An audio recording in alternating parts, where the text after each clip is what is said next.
recycle all cars, ferrous, non-ferrous metals, wire, copper, everything.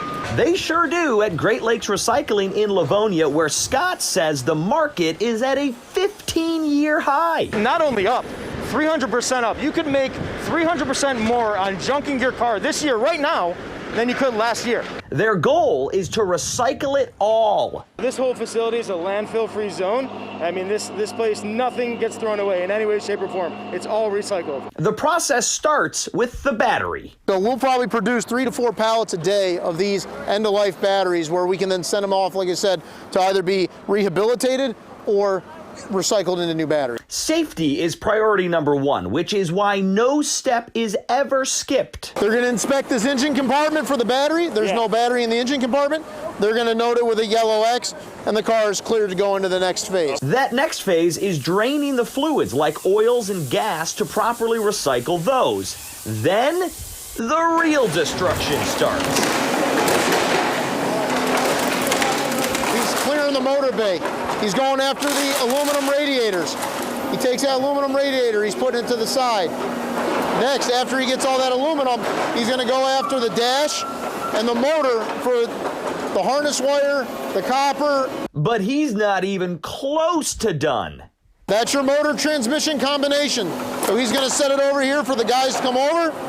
Our upgraders come, they take the aluminum, they take anything they can get, whether it's an alternator, starter, you know, they get the harness wire, anything that we can recycle. At this point, the excited 5-year-old in me came out. How is he so good at that? Oh my gosh, this guy, he's incredible. He's very surgical. With those pinchers, he can get almost down to picking up a quarter off the ground. The final step? Crushing. They then go into our automotive baler. So our auto baler here is going to take that car. And baler is a fancy way of saying crusher. That's right. It's a fancy way of saying crusher or a compactor. So it's going to compact that car and make it into a nice cube, just like you see in the movies. Just like you see in the movies. The whole process taking a little more than 20 minutes from start to finish. So we're averaging well over 250 cars a day. We're processing it safely and respectfully. All broken down, all properly recycled, all done safely. Look, this world needs to reuse all the elements that are involved in it, right? We don't want to make a dirtier world. We want to create a cleaner, safer environment for our kids and our kids' kids. Derek Kevra, Fox 2 News. Guys, think about this. A 3,000-pound car, they crush it down into 3 feet by 2 feet. 3 feet by 2 feet. That's what it looks like when it's all said and done.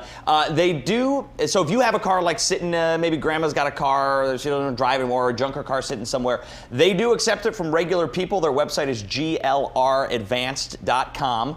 And it's just really neat to see all of that stuff recycled. You know, here in the Motor City, there's engineers at home, I'm sure, that are watching this going, no, because it takes them years to design the car, and it takes these guys about 20 minutes to break it down into recycled parts, but it's all needed, right, for the environment.